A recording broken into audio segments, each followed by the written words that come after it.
Hey everybody, welcome back to the Gen Z channel. Today we have a busy day. We gotta do 2 pickups in Michigan, then head down to Nashville, Tennessee, unload, all within 1 day.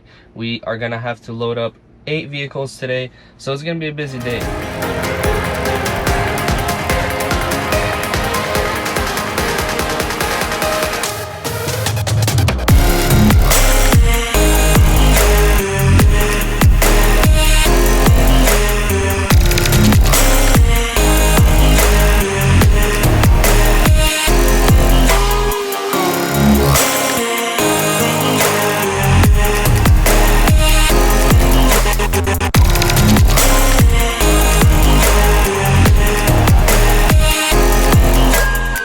Currently in Ann Arbor, Michigan at a TA. I spent the night here. I probably put like 11 or 12 hours of sleep on my logbook because I got in here at 8 p.m. last night and it's already 8 a.m. and dealers, as you know, don't open up till 9 a.m. So since they close at 6 p.m. and don't open till 9 a.m., we sometimes have to get here and then load up in the next morning, which allows us to get a lot of rest. So as we got in here at 8 p.m. last night, we stopped by at the truck wash. And not no ordinary truck wash, the blue beacon. Yes, the streaking beacon. Not many options these days. I tried to get a few shots inside the streaking beacon, but a guy came up and told me no filming or pictures inside the bay. But you can film you coming out of the bay. So roll the montage.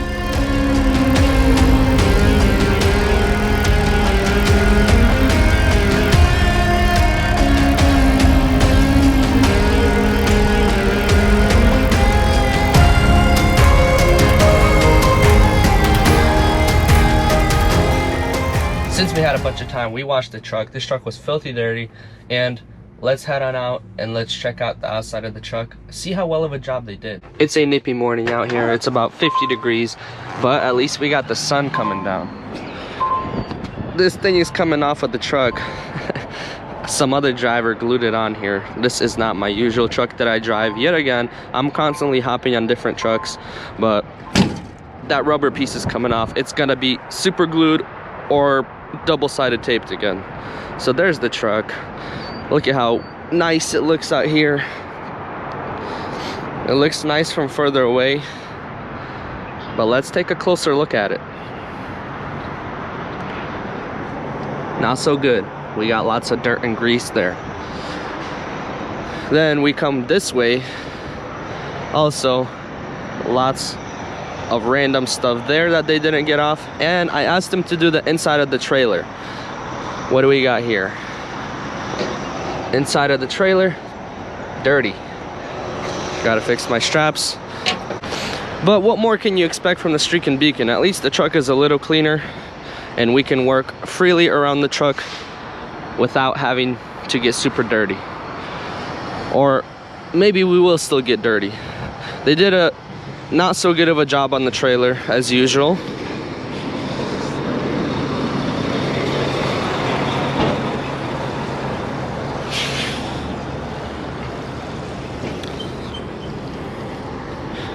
But overall, the truck came out a little cleaner than it was before it got into the truck wash. So for those of you who don't know, the truck wash typically runs you about 110 bucks. That's truck, trailer, undercarriage, and if they brush the truck as well. That's without opening up the hood. So it runs you about 110 bucks. And then if you want the inside of the trailer washed, it's 21 bucks. That's after tax and all that. So $131 for a truck wash. I mean, at least the truck part itself right here is looking clean. They do a good job because they brush it out. But you still have to walk around and kind of point them to everything. I had to tell them about 3 times, hey, there's a bunch of soap right there. Hey, there's still bugs right there. Hey, make sure you get this part. So you gotta babysit them because when you're not looking, they're just standing around. They spray the truck a little bit and then that's what you get for 131 bucks here at the Blue Beacon. But why are we complaining? It's a beautiful day, the sun is out. We gotta go do our pickups. Our first pickup is in Novi, Michigan. It's about a 38-minute drive from here. We are gonna be there exactly at 9, just the time that we need to be there so that we're not sitting around and waiting there. But it's the Friedman Chevrolet of Novi. Let's head over there and let's pick up 2 Silverado 1500s from there. And maybe as some of you know, it is inspection week. This is where they do the most harsh inspections this week, 2 days out of the week. But actually it might be a whole week long, because they announce it for 2 days, but they're sneaky and they're gonna do it 2 days after the 2 days. So we're gonna talk a little bit about that, maybe give you some tips and tricks about how you can stay safe during this DOT inspection week. And I'll tell you what I do in order to stay safe and make sure I don't get violations or any of that stuff.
We got that load knocked out. Now we gotta go to our second pickup. We're gonna pick up two 1500 Silverados there.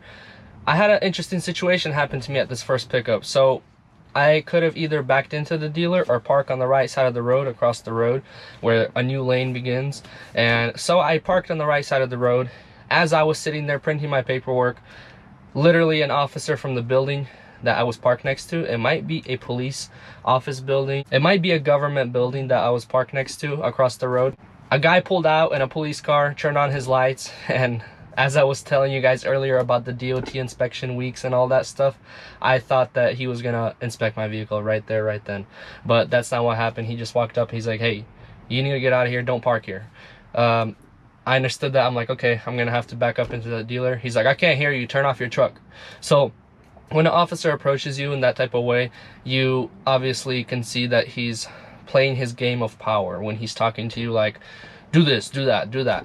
You know, instead of telling you, hey, you can't park here, back up, telling you nicely, you know. So he's like, turn off your truck, I can't hear you. So I turned off the truck, and he's like, I'm like, okay, I'm gonna have to back into that dealership because they told me to either park on the right side of the road here or back into there. He's like, I don't care what you do, you need to get out of here, you can't be parked here on the side of the road. I'm like, all right, let me get out of here, I'm getting out of the way. And then he just walked away all bossy like this. But I don't like it when officers are like that. That's why people call them pigs, you know. We're all human beings. Approach us as human beings, you'll get treated like human beings. So I don't see me doing anything wrong because it was the beginning of the lane. Dealership told me to park over there so that I don't have to back up and block the road, you know, and back up into the dealership. So what I did, I drove to the middle lane, so I did a sharp left, went to the middle lane. I had to back up down the middle lane while he was watching me, but I didn't care. I'm doing what I gotta do. I backed up into the dealership, and as I was backing in, I had to block some traffic, and I was already backing in. I didn't need his help, but he still pulled up in front of me, turned on his lights, and made sure that nobody would drive into me, I guess. So I backed up into this dealership, but apparently I backed up into the wrong entrance. They told me, hey, you're in the wrong spot. So listen, again, call them before you show up. I asked my brother what to do. He gave me that advice to park there or back into here, and I didn't really understand which entrance to back into. So I backed into here. It's fine. They told me I'm good here. I wasn't blocking anything. I loaded up right next to the dealership, in front of the dealership, and we are done here. So we gotta head a little bit north still, about 31 minutes away. We gotta pick up two Silverado 1500s there, and then we are gonna be ready to go down to Nashville, Tennessee with these vehicles. So let's head on over there and grab those vehicles.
So there we have it.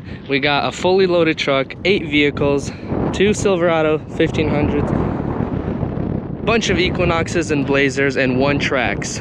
We got the height on the tail to be 1310 to the antenna. The white Equinox on top is 13.7. Blazer, silver Blazer is 13.5, and the red Blazer is 13.6. We are all locked and loaded. We are ready to head down to Nashville, Tennessee. The truck is looking really nice and clean. I'm glad that I got to wash it last night. So, fully loaded, 80,000 pounds. Let's get these wheels on the road. So we have a 9.5 hour drive from my last pickup to our drop off in Nashville, Tennessee, and we got to make it there today and drop this load off there today. So if any of you know the logbook rules, it's an 8-hour drive and then you have to do a 30-minute break. So I'm gonna have to do a 30-minute break, and I'm stopping here at this Chick-fil-A here and eating some food. So it's already 4 p.m. and I'm starving. I haven't ate a single thing today, just drank water. It's not that I didn't have any time to grab anything to eat today. It's that I try to eat once a day, because if I overeat when I'm on the road, I feel super tired. I did that yesterday. I ate one time yesterday and I was like moving around like nothing before. I had a bunch of energy. I felt great. So this morning I didn't eat anything either and I felt great. I loaded up with ease, no issue. I guess if you're overeating on the road, then you're gonna feel tired out here. So it's 4 p.m. here right now, and like I said, I'm starving right now. So let's try this flick of a finger and see if we can get this Chick-fil-A right now. Whoa, there we are. That's more like it. Got our food. Let's do our 30-minute break. Let's dig in and replenish ourselves. 30-minute break is done. We are actually now in Louisville, Kentucky. Getting past Cincinnati in rush hour, oh, that's something that you don't want to witness. It was a 40-minute delay of traffic. Then after that, we hit 20 minutes of traffic on I-71 pulling up to Louisville.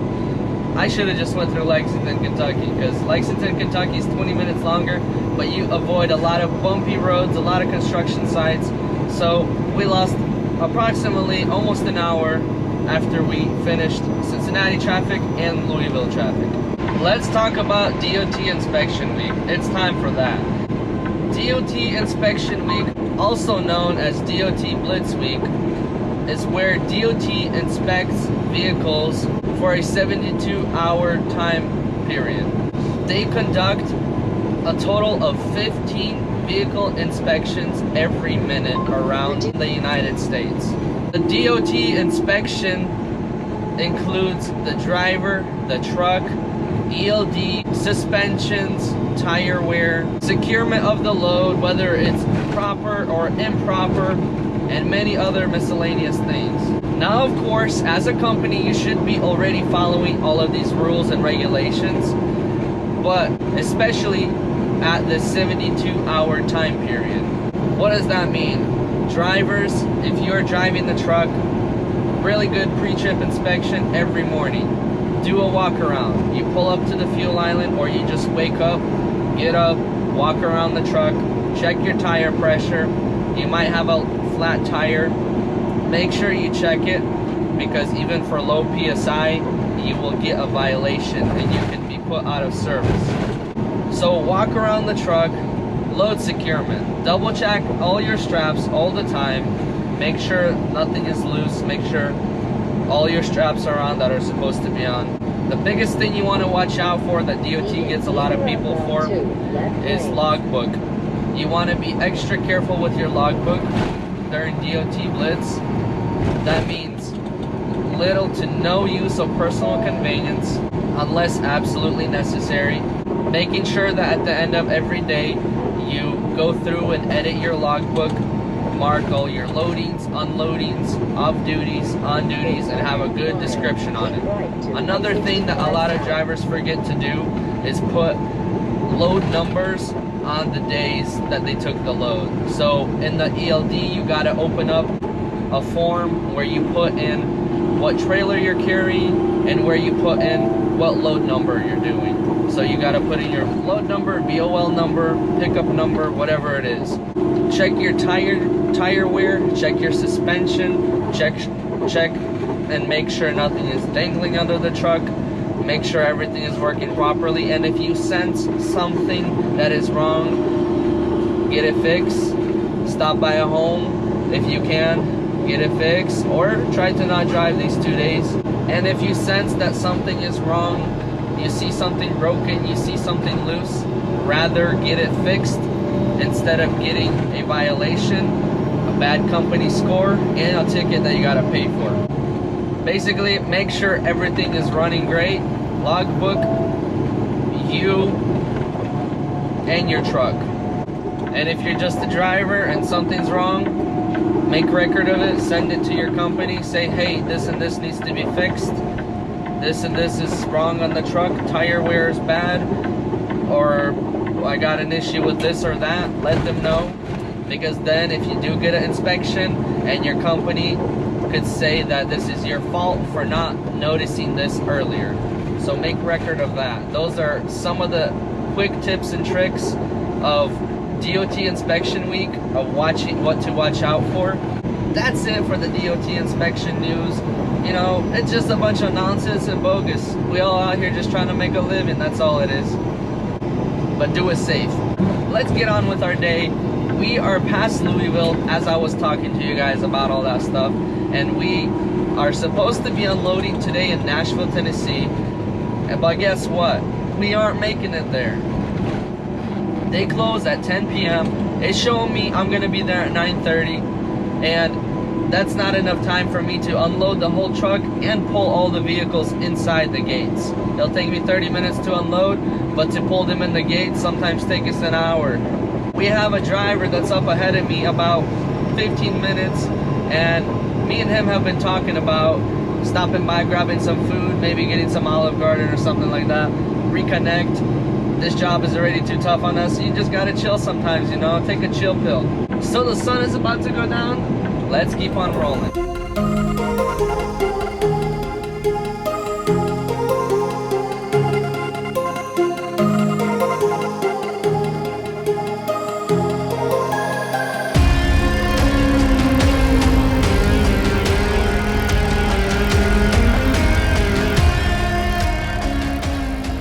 Alright, so we're here at the Olive Garden. We're eating some soup. This is the chicken gnocchi soup. This is my buddy Alex. Alex, say hi. Yeah, we got spoons for that. Did you know? That's what a spoon is for. There you go. There you go. Yep, we're just enjoying a meal here. Then we got another hour to go. And we're off. We had some good lunch together. Actually, it's like 9 p.m., so I mean dinner. This is me with those pretty trailer lights, looking like a Christmas tree. And we're off. Just do a straight back up into there, and then we go up out of this road right here. This truck lights up really good in the nighttime. Let's hop on in. We got one more hour to go. So we have made it here to Nashville, Mount Juliet Manheim auction. This is where we're going to be dropping off 8 of these vehicles. It is already 11:30 p.m. I'm tired. I'm exhausted. I got to get some rest. Wake up early tomorrow morning. They're already closed, so I can't unload tonight. So I got to wake up earlier in the morning, start unloading before they open. And then as soon as they open, I got to start driving my vehicles inside this auction. So let's go grab some rest in the back here. I'm going to sleep about 7 hours. Wake up and go start unloading. As you can tell, it's night outside. Here's our cozy, neat little bed. Let's lay down and let's go to bed.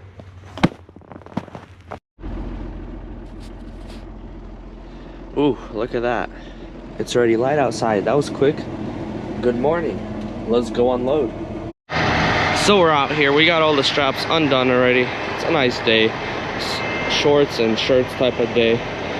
And it's about to be opening time for Manheim auction. We gotta put them in as soon as they open. So let's get all these cars off the trailer, set them on the ground, take pictures of them, and pull them in.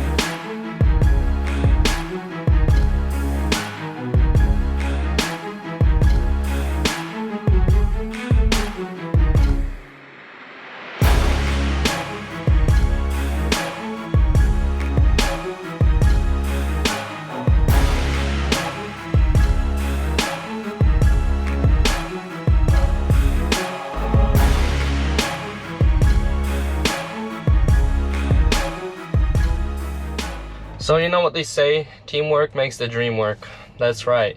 Me and my buddy Alex are still hauling together. We just stopped and grabbed some fuel after we got done unloading. There he is right over there, blocking the fuel island. But we are headed to Chattanooga, Tennessee to load up Volkswagens. And there he is. Peace. Let's get them cars loaded in Chattanooga, Tennessee, and head up to Chicago. That's where they're going. And that's it for the video, guys. Thank you so much for watching. Thank you for all the love and support. I hope you all enjoyed that video. If you did, give it a like. If you're new to the channel, hit that subscribe button. Thank you again for watching, and I'll see you in the next video.